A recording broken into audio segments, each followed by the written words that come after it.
Get out. Get out of my office right now. The woman's scream pierced through the small recruitment agency like a knife. Amara Okon stumbled backward as the HR manager, a heavy-set woman with a wig that sat crooked on her head, pointed a manicured finger at the door with such fury that spittle flew from her lips. "But Ma, please!" Amara's voice trembled as she clutched her worn folder of certificates to her chest. "I have the qualifications. I graduated with second-class upper. I can type 60 words per minute. I speak 3 languages. I don't care if you speak 10 languages." The woman's face had turned purple with rage. "Look at yourself. Look at you." Amara looked down at her clothes. A faded yellow blouse she'd worn to 5 interviews this week, and a black skirt with a patch on the side that she'd sewn herself. Her shoes were old but polished until they shined. She'd walked 3 hours from Ajigunal to Victoria Island because she couldn't afford the bus fare. "You come into my office looking like a beggar, smelling like poverty, and you think I will recommend you to my corporate clients?" The woman laughed, a cruel, cutting sound. "What will they think of my agency if I send them this?" The word, this, hit Amara like a slap. Around the small office, other job seekers turned away, embarrassed to witness her humiliation. One young man smirked. A girl whispered to her friend, "Ma, I am a hard worker. Get out." The woman picked up a stack of papers and threw them at Amara. "You want a job? Go and work as a housemaid. That's where people like you belong. Scrubbing toilets and washing plates. Now get out before I call security." Amara's eyes burned with tears, but she refused to let them fall. "Not here. Not in front of these people." She turned and walked out of the office with her head held high, even as laughter followed her into the hallway. Outside, Lagos swallowed her whole. The city roared around her. Okadas weaving through traffic, street hawkers shouting. The perpetual smell of exhaust and desperation.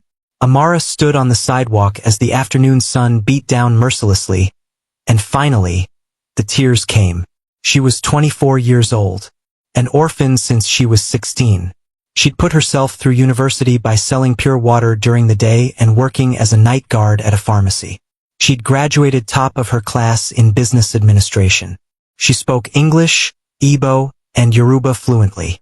She could use Excel, PowerPoint, and QuickBooks. But none of it mattered, because she was poor, because she had no connections, because she wore patches on her clothes. Amara wiped her tears with the back of her hand and began the long walk home to Ajigunal. 3 hours of walking. Again. She'd barely made it to Abilend when her phone rang. A small Nokia she'd bought secondhand 3 years ago. The screen was cracked, but it still worked. "Hello, Amara, ABI? This is Maman Kem." The voice was warm, aged, with the kind of authority that came from years of surviving Lagos. "Your neighbor gave me your number. She said you are looking for work." "Yes, Ma." Hope flickered weakly in Amara's chest. "Any kind of work. I can do anything." "Good, because I know someone who needs a housemaid. The pay is 80,000 Nigerian nairas per month. You will live in the house. Food and accommodation provided. Very good people. Big house in Ikoyi." Amara's heart sank. A housemaid. The very thing that woman had mocked her with. But 80,000 Nigerian nairas was more than she'd ever earned in her life. More than most graduates made in their first jobs. What kind of house? Chief Lukman Adebayo. Very powerful man. Oil and gas. You will clean, cook, and help around the house. But you must be respectful. You must know your place. These rich people, they don't like familiarity. Amara thought about her one-room apartment in Ajigunal that flooded every rainy season. She thought about the landlord who'd threatened to throw her out if she didn't pay the 3 months' rent she owed. She thought about the meal she hadn't eaten yesterday because she had no money. "I'll take it," she said. "Good girl. Be at this address tomorrow morning at 7 a.m. sharp. Don't be late." And Amara. Maman Kem's voice dropped to a warning. "This is not your regular house. Chief Lukman is not your regular man. Keep your eyes down. Do your work. Don't ask questions. You understand?" "Yes, Ma." "Good. I will text you the address."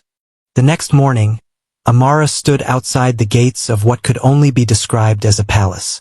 The mansion rose 3 stories high, all white marble and gleaming windows.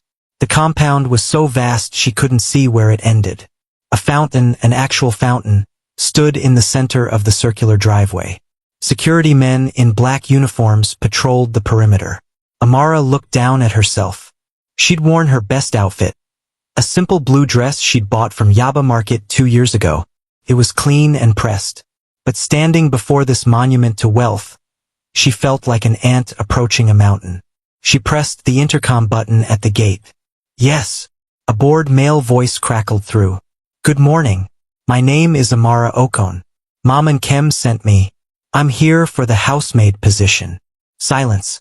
Then the gate began to swing open with a mechanical whir. Amara walked up the long driveway, her heart pounding. The fountain sprayed water in elaborate patterns. The gardens were manicured to perfection. A Rolls-Royce and 2 Range Rovers sat parked near the entrance. A woman appeared at the front door, tall, dark-skinned, wearing a crisp white uniform. Her expression was cold as she looked Amara up and down. You are the new maid? Yes, Ma. I am Mrs. Funk. I manage this household. You will answer to me. Follow me. Mrs. Funk turned and walked into the house without checking if Amara followed. The interior was even more breathtaking than the exterior. Marble floors that reflected like mirrors. A grand staircase that curved upward. Crystal chandeliers that probably cost more than Amara's entire neighborhood. They walked through corridors lined with expensive art. Mrs. Funk's heels clicked against the floor like a metronome. You will wake at 5 a.m., Mrs. Funk said without turning around. You will clean the common areas before the family wakes. Breakfast is served at 7:30 a.m. You will serve, then clean the kitchen. Lunch at 1 p.m. Dinner at 8 p.m. Your room is in the servant quarters at the back. You don't enter the main house except to work. You don't speak unless spoken to. You don't look directly at Chief Lukman or his guests. You exist to serve. Nothing more. Is that clear? Yes, Ma. They entered the kitchen. A massive space with stainless steel appliances and granite countertops. 3 other women were there, all wearing the same white uniform. They stopped their work to stare at Amara. This is the new girl, Mrs. Funk announced. Amara. Make sure she understands how things work here. She turned to Amara. Change into your uniform. It's in your room. Be back here in 10 minutes. We have work to do. The servant quarters were a different world entirely. Small, cramped rooms behind the main house. Amara's room was barely bigger than a closet, a single bed, a small wardrobe, a table. But it was clean, and it was hers. She changed into the white uniform, a simple dress and apron, and looked at herself in the small mirror. A maid. She'd become what that woman at the recruitment agency had mocked her with. But she was employed. She would earn money. She would survive. When she returned to the kitchen, the 3 other maids were waiting. One of them, a plump woman in her 30s, smiled warmly. I'm Patience, she said. Don't mind Mrs. Funk. Her bark is worse than her bite. Well, sometimes. The other 2 introduced themselves as Grace and Gozi. They seemed kind enough, but there was something in their eyes. Pity mixed with curiosity. You're very beautiful, Grace said quietly. Be careful in this house. Careful of what? The women exchanged glances. Before anyone could answer, Mrs. Funk's voice cut through the kitchen like a whip. Amara, stop gossiping and get to work. The dining room needs to be set for breakfast. Amara spent the next 2 hours in a whirlwind of activity. She learned where everything was kept, the fine china, the crystal glasses, the silver cutlery. She learned how to set a table to Mrs. Funk's exacting standards. She learned that everything had to be perfect, spotless, impeccable. At 7:25 a.m., Mrs. Funk inspected the dining table. She ran her finger along the edge of a plate, checked the alignment of the forks, examined a wine glass against the light. Acceptable, she finally said. Now go to the kitchen. When I call you, you bring the food. You serve from the left. You pour from the right. You do not speak. You do not make eye contact. You are invisible. Understood. Yes, Ma. At exactly 7:30 a.m., Amara heard footsteps on the grand staircase. Her heart began to race for reasons she couldn't explain. Now, Mrs. Funk hissed. Amara picked up the tray of breakfast items, fresh bread, butter, jam, fruits arranged like art. Her hands trembled slightly as she walked into the dining room.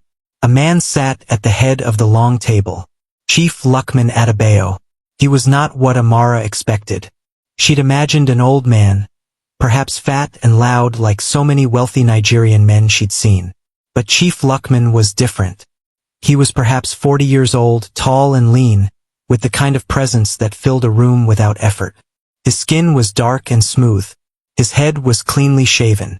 He wore a simple white kaftan that probably cost more than a car. But it was his eyes that caught Amara off guard.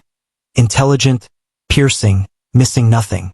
She kept her gaze down as she'd been instructed, moving to serve him from the left.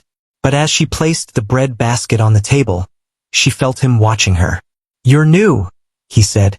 His voice was deep, cultured, with the kind of accent that came from British boarding schools and Oxford education. Amara froze. Mrs. Funk had said not to speak unless spoken to. But he'd spoken to her. What was the protocol? "Yes. Yes, sir," she managed. "What is your name?" She looked up just for a second and their eyes met. The moment stretched. There was something in his gaze that made her breath catch. Not predatory. Not cruel. Just curious. As if he was looking at her. Really seeing her. Not just a maid. Not just a servant. Person. "Amara, sir. Amara Okon." He nodded slowly, still watching her with that intense gaze. "Welcome to my home, Amara Okon." "Thank you, sir." She finished serving and retreated to the kitchen. Her heart pounding so hard she thought everyone could hear it. What was that? What had just happened? Mrs. Funk was waiting, her expression dark. "What did I tell you about eye contact?" I'm sorry, Ma. "He asked me a question." "I don't care what he asked. You keep your eyes down. Do you understand? There are rules in this house. Rules that keep girls like you safe. Or destroy them. Remember that." The warning sent a chill down Amara's spine. But before she could ask what it meant, Patience grabbed her arm. Come? "We have more work to do." The days blurred together. Amara woke before dawn, cleaned until her hands were raw, served meals with practiced invisibility, and collapsed into bed each night too exhausted to dream. But she noticed things. She couldn't help it. She noticed that Chief Lukman ate breakfast alone every morning. That he read the Financial Times while he ate. That he took his coffee black with 1 sugar. That he was kind to the staff. Never yelling, never cruel, just distant and dignified. She noticed that the mansion received visitors constantly. Politicians, business people, society women dripping in jewelry. All of them treated the staff like furniture. All except Chief Lukman. She noticed that he had no wife, no children, just a rotating cast of elegant women who came for dinner parties and left before midnight. Women like Bisola, a stunning beauty with a fashion model's body and a voice that could cut glass. Bisola treated the maids like insects. She'd snap her fingers and expect immediate service. She'd complain about the food, the temperature, the way her chair was positioned.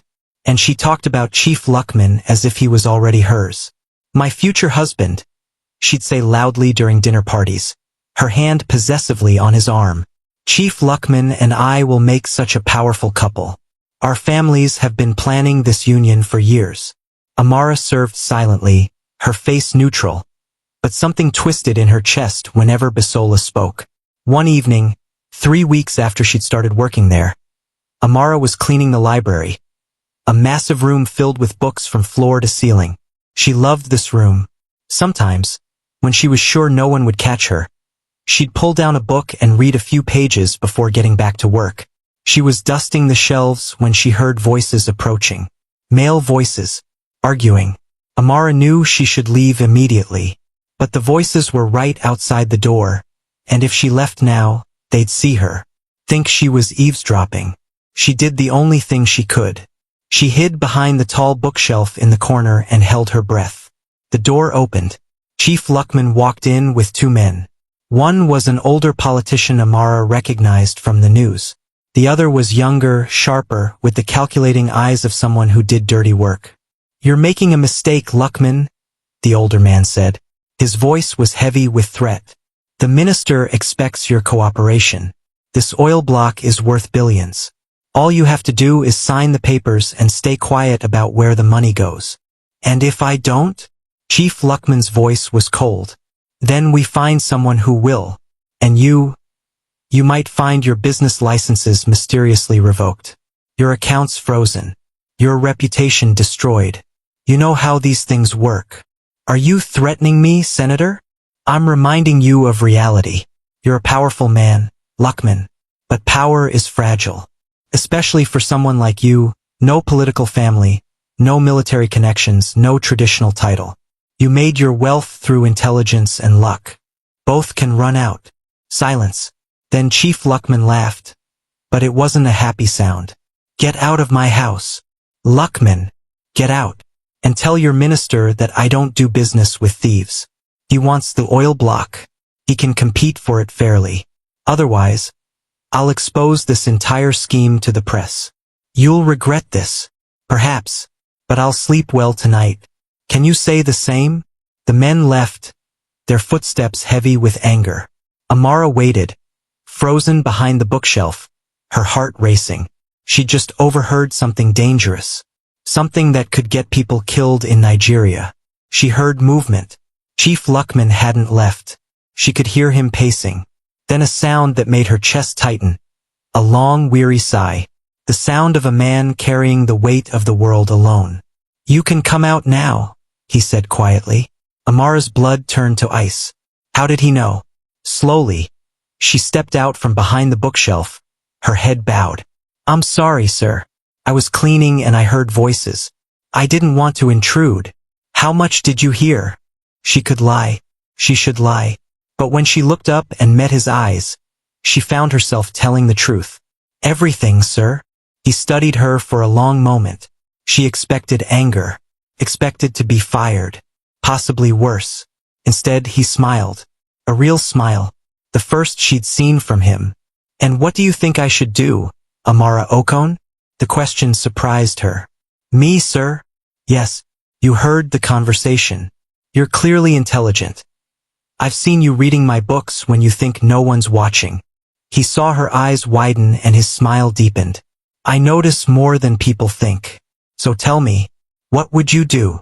Amara hesitated. Then she spoke. "I would expose them, sir. Even if it costs you everything. Because some things are worth more than money. Like integrity. Like being able to look at yourself in the mirror." Chief Lukman stared at her. Really looked at her. And for the second time since she'd arrived, the moment stretched between them like a taut wire, charged with something neither of them could name. "What is your name?" he asked softly. "You already know my name, sir." No. He took a step closer. "I know what you're called. But who are you? Really?" Before Amara could answer, the door burst open. Mrs. Funk stood there, her face twisted with fury. "Amara, what are you doing in here alone with Chief Lukman?" Mrs. Funk's voice cut through the library like a blade. "I asked you a question. What are you doing here alone with Chief Lukman?" Amara's mouth went dry. "I was cleaning, Ma. I heard voices and I hid because I didn't want to." "You hid?" Mrs. Funk's eyes blazed. "Or were you listening? Spying on private conversations?" "Mrs. Funk." Chief Lukman's voice was calm but carried absolute authority. "The girl was doing her job. I asked her to stay and help me find a book. There's nothing inappropriate here." Mrs. Funk's jaw tightened, but she bowed her head. "Yes, Chief. But it's not proper for maids to be alone with you. People talk. I'm only protecting your reputation. I appreciate your concern. You may go." It wasn't a request. Mrs. Funk shot Amara a look that promised retribution later, then left. The door closed with a sharp click. Chief Lukman turned back to Amara. "She's right, you know. You should be careful. This house has eyes and ears everywhere. And not everyone here wishes you well." "Why not, sir? I'm just a maid." "Precisely. His gaze was intense. You're a beautiful, intelligent woman working in a house full of people who measure worth by wealth and connections. That makes you both invisible and threatening. Do you understand? Amara nodded slowly, though her heart was racing from him calling her beautiful. Good. Now go. And Amara? He smiled slightly. Keep reading my books. But perhaps be more discreet about it. Over the following weeks, something shifted in the house. Chief Lukman began greeting Amara when he passed her in the corridors. Nothing dramatic, just a nod, a quiet good morning. But the other staff noticed, and they whispered. Amara tried to remain invisible, but Chief Lukman made it impossible. He asked her opinion on small things, which flowers looked better in the entrance hall, whether the new chef's cooking was improving. Questions that elevated her from furniture to human being. The other maids warned her. Be careful, Patience said one evening as they cleaned the kitchen. Mrs. Funk is watching you like a hawk. And Bisola, that woman is dangerous. As if summoned by her name, Bisola arrived the next day in a Porsche, her presence announced by the click of designer heels on marble. She swept into the house like she owned it, barking orders at the staff. You, maid girl, she snapped her fingers at Amara. Bring my bags upstairs. And be careful, that's a $50,000 Hermes bag you're touching. Amara carried the bags to the guest suite, Bisola following and criticizing every step. Walk faster. Don't drag the bags. God. Where did Lukman find such incompetent help? That evening, Bisola hosted a dinner party. Amara served silently as Bisola held court, her hand possessively on Chief Lukman's arm. We're announcing our engagement next month, Bisola announced to the guests. Finally making it official. Amara's hands trembled as she poured wine. Chief Lukman's expression was unreadable. Later that night, Amara was cleaning the study when Chief Lukman entered. He looked exhausted. Still working? He asked. Yes, sir. Almost finished. He poured himself a drink and sat heavily in his chair. Tell me something, Amara. Do you believe people can be trapped by their own success? The question surprised her. I think people can be trapped by expectations, sir. By what others think they should do. And if those expectations lead you to marry someone you don't love? Amara's heart stuttered. Then that's not success, sir. That's a prison. He looked at her then, really looked at her. You're wise beyond your years. No, sir. I just know what it's like to have no choices. You have choices. You just have to be brave enough to make them. The moments stretched between them, charged with unspoken words. Then footsteps approached.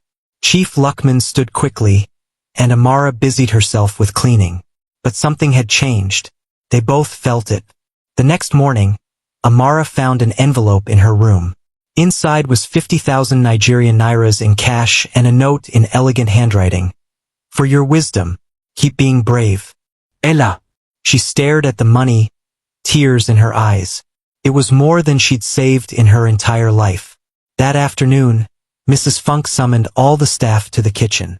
Her face was twisted with rage. Someone has been stealing from this house, she announced. Chief Lukman's diamond cufflinks are missing, worth over 5 million naira. Amara's blood ran cold. We will search everyone's rooms, Mrs. Funk continued, her eyes fixed on Amara, starting with the newest staff member. 30 minutes later, the cufflinks were found in Amara's room, hidden under her mattress. Mrs. Funk held them up triumphantly. Thief! I knew it! Security! Call the police! No. Chief Lukman's voice rang out. He stood in the doorway, his face dark with anger. No one is calling anyone. He walked to Amara, who stood frozen in shock. Did you take these? No, sir. I swear. I believe you. He turned to Mrs. Funk. Because I put them in her room this morning to test something. To see if someone would plant evidence against her. Mrs. Funk's face went pale. Chief, I don't understand. You've been trying to get rid of her since she arrived. The question is why? What threatens you about this girl? Silence fell like a hammer. Chief Lukman continued, his voice cold. Amara stays. Anyone who has a problem with that can pack their things and leave. He turned to Amara, his expression softening. I'm sorry you had to endure this. It won't happen again. As he left, Amara felt the weight of every eye in the room. Mrs. Funk's expression promised murder. That night, Amara received a text from an unknown number. You should have left when you had the chance. Now you'll learn what happens to maids who forget their place. B.C. Bisola. Amara deleted the message, her hands shaking. But she didn't tell anyone. She should have. Because that night, as she slept, someone entered her room. The last thing she saw before the cloth covered her face was a shadow holding a syringe. Amara woke in the hospital. Bright lights, beeping machines, the smell of antiseptic. Chief Lukman sat beside her bed, his face drawn with worry. When he saw her eyes open, relief flooded his features. Thank God, he whispered. You've been unconscious for 6 hours. What happened? Someone drugged you. Patients found you unresponsive in your room this morning. The doctor said it was a heavy sedative. Another hour and... He couldn't finish. Amara's memory came flooding back. The shadow, the cloth, the needle. Who would do this? She whispered, though she already knew. Chief Lukman's jaw tightened. I have my suspicions, but I need proof. The door burst open. Bisola swept in, her face a mask of concern. Lukman, I came as soon as I heard. Is she all right? She's alive. No thanks to whoever tried to kill her. Kill her? Bisola's eyes widened. Surely it was just an accident. Maybe she took something. She was drugged. By someone in my house. Chief Lukman stood, his full height imposing. Someone who wanted her gone. Permanently. Bisola's expression flickered, just for a moment. But Amara saw it. Guilt. Or was it satisfaction? Well, perhaps this is a sign, Bisola said carefully. Maybe it's time for her to leave. For her own safety. These things happen when people don't know their place. Their place. Chief Lukman's voice was dangerously quiet. And what place is that, Bisola? I'm just saying. Get out. Bisola blinked. What? Get out of this room. Get out of my hospital. Get out of my life. Lukman, you can't be serious. Because of some maid. Because of a woman who was nearly murdered under my roof while you and Mrs. Funk have been making her life hell. His voice rose. Did you think I didn't notice? The rumors? The accidents? The constant harassment? I don't know what you're talking about. Then let me be clear. Chief Lukman stepped closer to Bisola. Whatever arrangement our families made, whatever expectations exist, they end now. I will not marry you. I will not pretend to love you. And I will not allow you to hurt anyone in my house ever again. Bisola's face contorted with rage. You're choosing a maid over me? A nobody? Do you know who my father is? What my family can do to you? I know exactly who they are. And I'm not afraid. He turned back to Amara. Because some things are worth more than business deals and social standing. Things like integrity. And protecting people who can't protect themselves. Bisola stared at him, then at Amara. Her expression shifted from rage to something calculating. You're in love with her. The words hung in the air like a bomb. Chief Lukman didn't deny it. Leave, Bisola. She laughed. A sharp, bitter sound. Oh, Lukman. You have no idea what you've just started. My family doesn't lose. And maids who try to steal what's mine. Her eyes fixed on Amara. They disappear. She stormed out, her heels clicking violently against the hospital floor. Amara's hands trembled.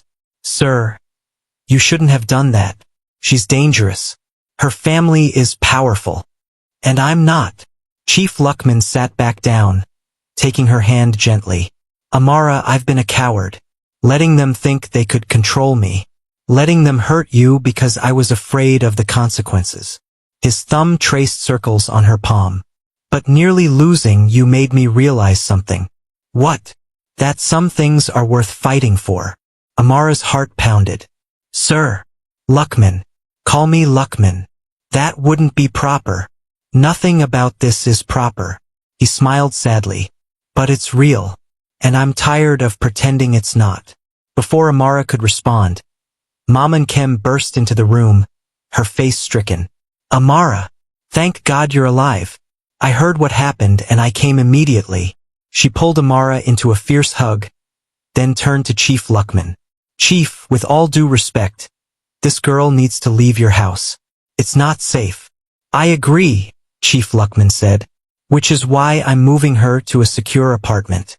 24-hour security. Everything she needs. Chief, I can't accept. Amara started. You can and you will. This is not negotiable. His voice softened. Please, Amara. Let me protect you. Mom and Kim looked between them, understanding dawning on her face. Ah, I see. This has gone beyond employer and employee. Neither of them denied it. Then you both need to be very careful, Mom and Kim warned. When rich people's plans are disrupted, blood flows. Bisola's family won't take this quietly. She was right. That night, the rumors exploded across Lagos society. The billionaire who rejected his bride for a maid. The scandal was delicious, vicious, and everywhere. By morning, Chief Lukman's phone was flooded with calls. Business partners distancing themselves. Politicians threatening to pull support. His mother calling from London, her voice shrill with shame. And through it all, one message came through clearly. Choose the maid, lose everything. Amara watched the news reports from her new apartment, her heart breaking. She was destroying his life, his reputation, his business empire. She made her decision. The next morning, she packed her few belongings and left. No note. No goodbye. Just gone. When Chief Lukman arrived at the apartment and found it empty, he stood in the doorway, the morning light streaming through windows that illuminated nothing but absence. His phone buzzed. A text from Bisola. Told you. Maids know their place. Welcome back to reality. Dinner tonight to discuss our engagement. He deleted it. Then he called his driver. Find her. I don't care how long it takes. Find Amara Okon. 3 days. That's how long it took Chief Lukman's people to track Amara down. She'd gone back to Ajigunal, to the cramped room she'd been so desperate to escape. Back to poverty. Back to invisibility. Back to where people like her belonged. She'd cried for 2 days straight. Then she dried her tears and started job hunting again. She would survive. She always did. She was coming back from another failed interview when she found Chief Lukman sitting on the steps outside her building. His driver and security stood at a respectful distance. The entire neighborhood had gathered to stare at the billionaire in their midst. You're a hard woman to find, he said quietly. Amara's heart clenched. You shouldn't be here. This neighborhood. It's not safe for people like you. People like me? He stood. You mean people who've forgotten what it's like to struggle? Who've forgotten that money doesn't make you better than anyone else? He looked around at the crumbling buildings, the open sewers, the children in torn clothes. I grew up in a place like this, Amara. Did you know that? She shook her head. My father was a driver. My mother sold vegetables in the market. I wore the same uniform to school for 3 years. I studied by candlelight because we couldn't afford electricity. He stepped closer. I know exactly what this place is, and I know what it takes to survive here. That's why I know you're strong enough to survive anywhere. Chief Lukman, why did you leave? Amara's eyes filled with tears. Because I was destroying your life. Everyone was turning against you. Your business, your reputation. Do you think I care about any of that? You should. You worked your whole life to build what you have. And what good is any of it if I can't be with the person I... He stopped, his jaw working. When you disappeared, I realized something. I've spent 20 years building an empire, playing by society's rules, doing everything properly. And I was miserable. Then you walked into my house and suddenly I remembered what it felt like to talk to someone real. Someone who saw me, not my money. Someone who challenged me, made me laugh, made me want to be better. Sir, I love you. The words hung in the humid Ajigunal air. Children stopped playing. Women stopped gossiping. The world held its breath. I love you, Amara Okon. I don't care that you were my maid. I don't care what society says. I don't care about the business deals I might lose or the people who'll turn their backs on me. He took her hands. All I care about is this. Do you feel the same way? Amara was crying now openly. You know I do. But it's impossible. Your world and my world are the same world, just different neighborhoods. He smiled. Marry me. Amara's breath caught. What? Marry me. Not as a scandal. Not as a secret. Marry me properly. Traditional wedding. White wedding. Whatever you want. I want everyone to know that you're not my maid. You're the woman I love. The woman I choose. Your family will disown you. Then they're not my family. Your friends will abandon you.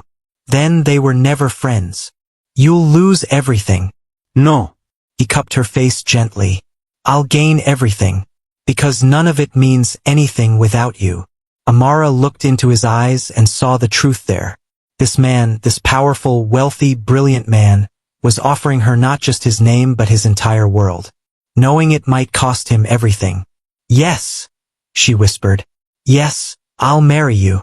He kissed her then, in the middle of that agonal street, with the whole neighborhood watching and cheering. And for the first time in her life, Amara felt like she belonged somewhere. That night, Chief Lukman took her to meet his mother via video call. The woman's face on the screen was cold with disapproval. So this is the maid, his mother said. The girl who's destroying everything we built. Mama, this is Amara, the woman I'm going to marry. Over my dead body. Lukman, have you lost your mind? She's a nobody. No family, no education. She has a degree in business administration. First class, Chief Lukman said calmly.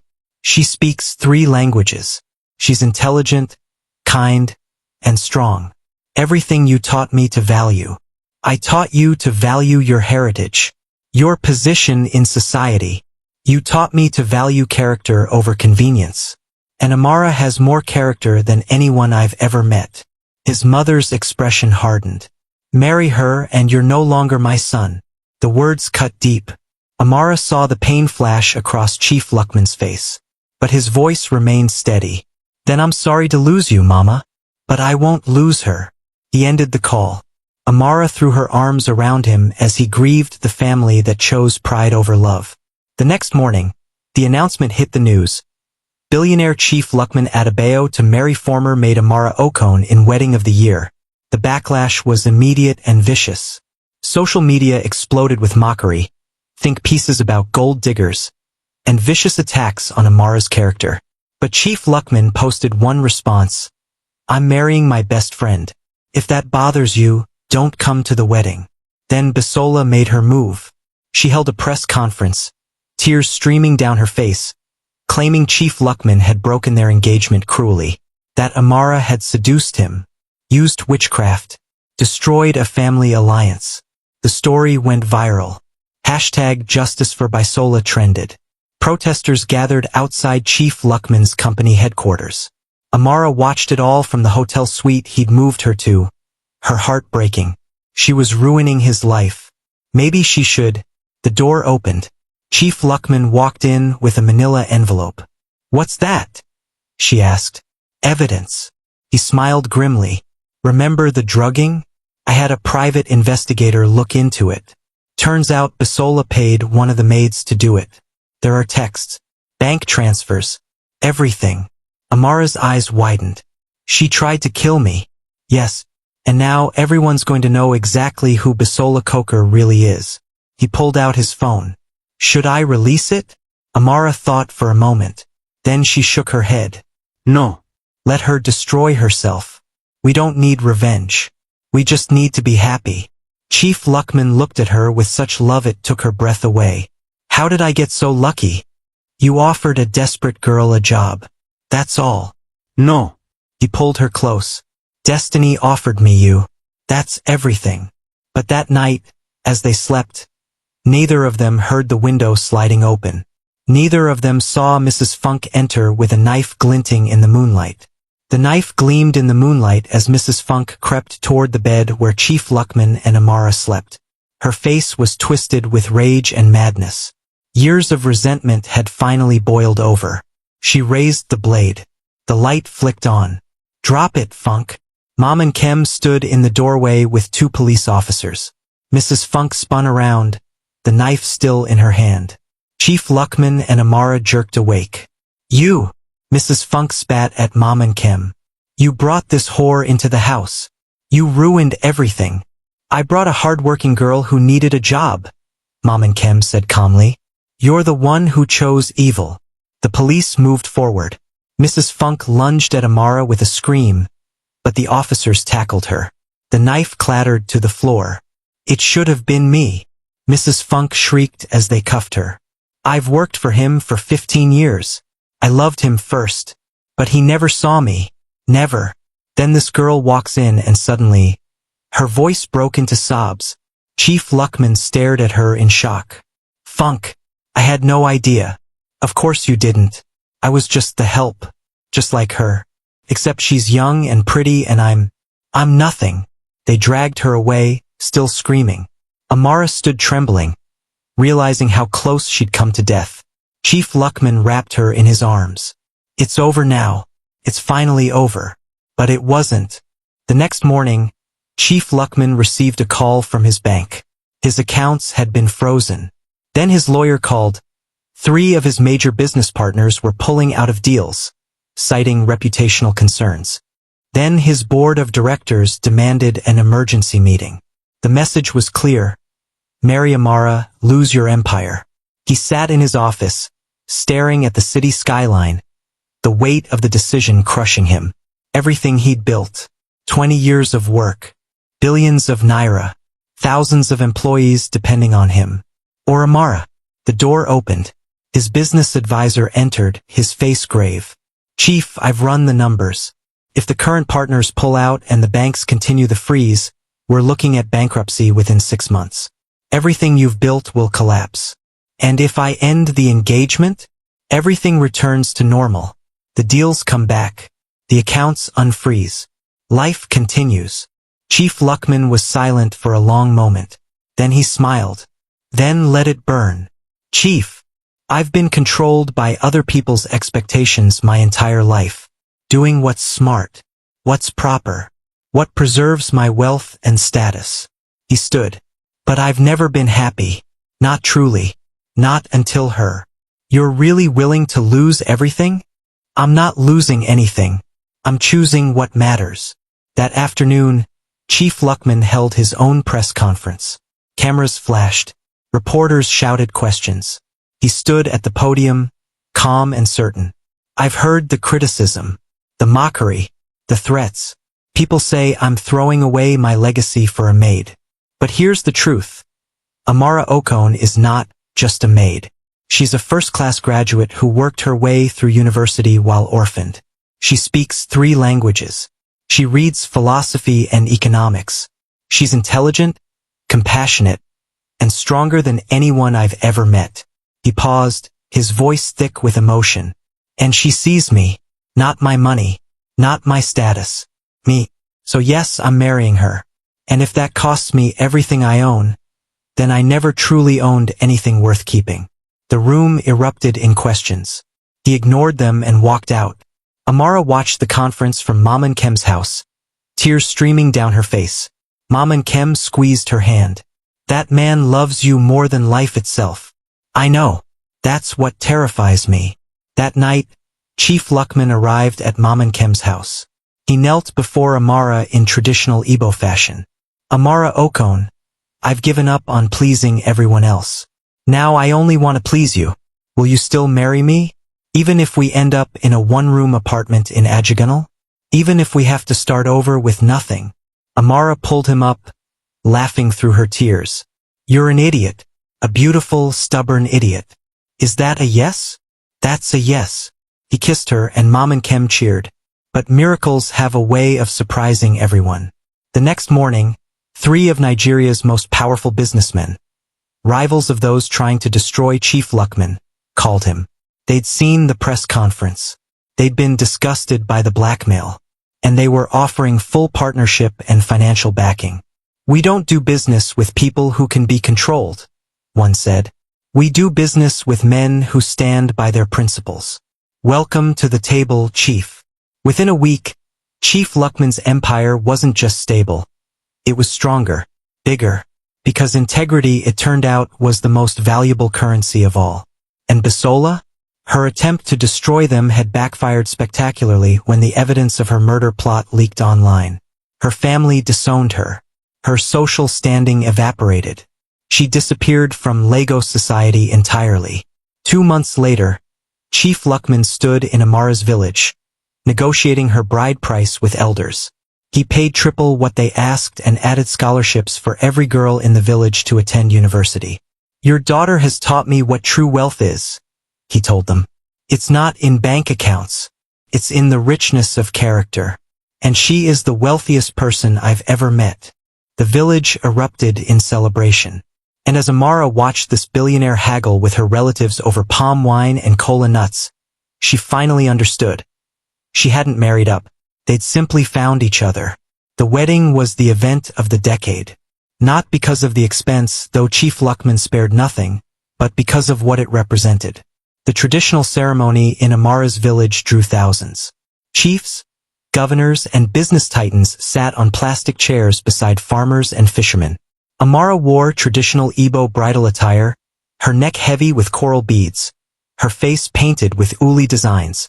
When Chief Lukman prostrated before her family, cameras captured the billionaire in full Igbo warrior regalia, humbling himself before people who owned nothing but their dignity. This is how it should be, Mom and Kem whispered to the other women. Love that sees no difference between rich and poor, between maid and master. The white wedding in Lagos was even more spectacular. Amara walked down the aisle of the cathedral, and society collectively gasped. She was radiant. Not because of her designer dress, but because of the joy radiating from her face. Chief Lukman's mother watched from London via video link, her face softening as she saw her son's happiness. She called the night before to apologize. I forgot that I too married for love, against my family's wishes, she told Amara. Forgive a foolish old woman. Welcome to our family, my daughter. At the reception, Chief Lukman addressed the crowd. Many of you told me I was making a mistake, that I was throwing away my legacy. But my father once told me, son, your legacy isn't what you build. It's who you become. Amara has made me a better man. That's the only legacy that matters. The celebration lasted 3 days. And when it ended, Mr. and Mrs. Adebayo began their life together. Not as master and servant, but as partners. Amara transformed from maid to philanthropist. She established the Second Chance Foundation, providing scholarships, job training, and housing for young women from impoverished backgrounds. Every girl who came through the program heard the same message. Your circumstances don't define your destiny. Your character does. She also revolutionized Chief Lukman's household. The servant quarters were renovated. Salaries doubled. Every staff member received health insurance and education benefits for their children. The invisible people became visible. The forgotten became valued. Mrs. Funk, after psychiatric treatment in prison, wrote Amara a letter. I realize now that my bitterness poisoned me. You didn't steal anything from me. I just never understood that love isn't something you can force or deserve. It's something you must be open enough to receive. Thank you for showing me grace I didn't deserve. Amara visited her in prison. They talked for hours. And when Mrs. Funk was released, Amara gave her a job in the foundation, helping other women escape the bitterness that had nearly destroyed them both. Bisola was never heard from again. Some said she moved to America. Others said she married quietly and disappeared. Amara hoped she found peace. 5 years later, Amara stood in the grand mansion where she'd once scrubbed floors. But now she stood as its mistress, her hand resting on her pregnant belly, watching her husband play with their 3-year-old daughter in the garden. Patience, now head housekeeper, brought her tea. Madam, you have a visitor. A young girl. Says she was referred by the foundation. Needs a job desperately. Amara smiled. Send her in. A girl entered, thin, scared, wearing clothes held together with hope. She looked exactly like Amara had 5 years ago. Please, Ma. the girl whispered. They said you help girls like me. I have my degree, but no one will hire me because I'm poor. I'll take any job. Even cleaning. Amara stood and walked to the girl. What's your name? Chioma, ma. Well, Chioma, you won't be cleaning. You'll be joining our business development program. 6 months of training, then a position in one of our companies. Full salary during training. Housing provided. Chioma's eyes filled with tears. Why? Why would you do this for me? Because someone once gave me a chance when I had nothing. And that chance changed everything. Amara smiled. Never forget where you came from, Chioma. And when you rise, and you will rise, reach back and pull someone else up. As Chioma left, transformed by hope, Chief Lukman entered and wrapped his arms around his wife. Another one saved, he murmured. Another one given a chance, Amara corrected. That's all any of us need, a chance. And someone brave enough to see beyond what we are to what we could become. Like I saw you. No. Amara turned to face him. Like we saw each other. They stood together in the mansion where their story began. The maid and the billionaire who'd proven that love recognizes no class, no status, no barrier except the ones we create in our own hearts. And somewhere in Lagos, another girl was walking into her destiny, not knowing that the woman she'd meet would once again prove that the greatest transformations begin not with wealth or status, but with someone brave enough to say, you matter, you're seen, you're worthy. From maid to madam, from invisible to invaluable, from humiliation to destiny, because that's what love does. It sees, it elevates, transforms, and it always finds a way. Should Amara's past return to haunt her? Was this the love story you needed to hear? Drop your thoughts below and don't forget to like, subscribe, and hit that notification bell for more powerful African tales. Fire 2 hearts.